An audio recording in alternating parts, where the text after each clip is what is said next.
Direktorat Reserse Narkoba Polda Jambi berhasil mengagalkan peredaran narkoba jenis sabu seberat 12 kg yang diduga berasal dari jaringan internasional. Dalam kasus ini, 3 tersangka berinisial M, IW, dan AY yang berperan sebagai kurir berhasil diamankan. Pengungkapan kasus ini berawal dari laporan adanya peredaran narkoba jenis sabu di wilayah Jambi pada tanggal 26 Januari 2025 lalu yang diduga berasal dari negara Malaysia. Pihak kepolisian segera melakukan penyelidikan dan bergerak ke wilayah Muaro, Jambi, tepatnya di simpang kilometer 35. Petugas berhasil menangkap tersangka berinisial M yang mengendarai sebuah minibus berwarna putih. Saat digeledah, diketemukan plastik bening, bong, dan 10 kantong sabu dalam koper. Tersangka M diketahui merupakan residivis dalam kasus yang sama. Dari penuturan tersangka M, pada November 2024, ia sudah memasukkan 1 kg ke Jambi. Kemudian pada 22 Januari sebanyak 10 kg sabu dan yang berhasil diamankan sisanya hanya 2 kg. Kemudian yang ketiga, ia kembali membawa 10 kg. Pengembangan penyelidikan kemudian mengarah ke lokasi lain termasuk di depan sebuah hotel elit di Tembilahan, Riau dan berhasil menangkap tersangka IW dan AY. Polisi kemudian kembali ke Jambi dan mengamankan sisa barang bukti di kawasan Mendalo, Kabupaten Muaro Jambi sebanyak 2 kg sabu. Direktur Reserse Narkoba Polda Jambi Kombes Pol Ernesto Saiser dalam rilis resminya pada Selasa siang mengatakan para tersangka menerima upah yang berbeda untuk setiap kilogram sabu yang diselundupkan. Untuk tersangka IW, ia mendapatkan upah Rp30 juta per kilogram, sedangkan M dan AY hanya Rp10 juta. Dalam kasus ini, polisi masih memburu pelaku lainnya berinisial F yang berada di Pulau Jawa dan D yang berada di Kamboja. Para tersangka jaringan internasional ini termasuk lihai dalam menyelundupkan narkoba karena selalu lolos dalam pemeriksaan ekrai petugas di pelabuhan.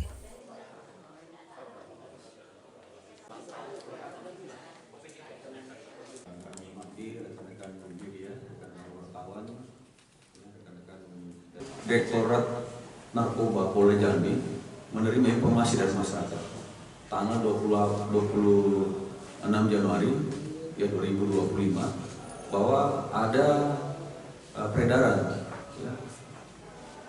narkoba berupa sabu yang sering masuk ke Jambi. Kemudian anggota melakukan penyelidikan.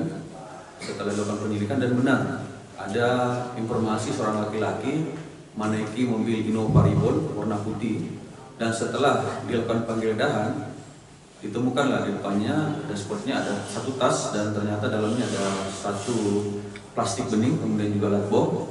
Kemudian di belakang mobilnya ditemukan ada 1 koper, isinya sekitar 10 kantong jenis warna kuning ini, ya. Jadi barang bukti depan kita ada 10 kantong yang diduga itu adalah jenis narkoba sabu.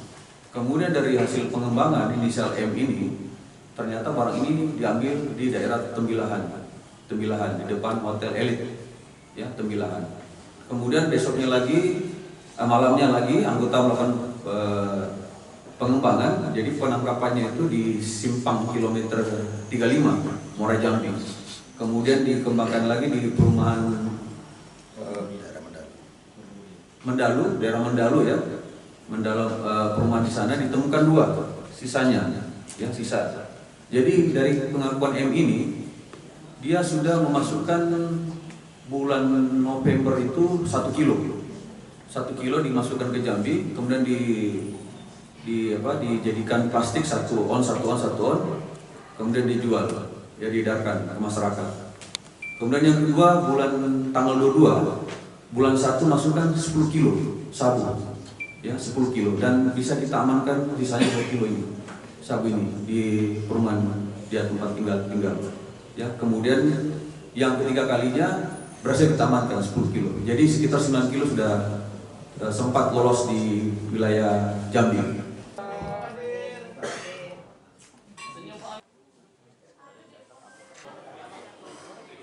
Tangkapan kali ini, polisi berhasil menyelamatkan sekitar 58.840 jiwa dari bahaya narkoba dan jika dikonversikan 12 kg sabu ini bernilai lebih kurang 15 miliar rupiah. Selain berhasil mengamankan 3 tersangka selaku kurir, petugas juga mengamankan sejumlah barang bukti berupa 1 unit mobil minibus warna putih, 12 kg sabu, 2 buah tas koper, timbangan digital, handphone, pakaian, dan sejumlah uang. Ketiga tersangka dijerat dengan pasal 132 tentang pemufakatan jahat untuk tindak pidana narkotika, junto pasal 114 ayat 2 dan pasal 112 Undang-Undang Nomor 35 Tahun 2009. Mereka terancam hukuman penjara 20 tahun, hukuman mati atau denda maksimal 10 miliar rupiah. Demikian dari Jambi, Aldi Saputra melaporkan. Kenapa alasannya dari sana? Iya, saya perintah. Pernah ngambil ke sana? Pernah, Pak. Berapa kali ambil ke sana? Kalau pastinya saya kurang tahu, Pak. Cuma kalau kurang, Pak. Dari mana? Malaysia di mana?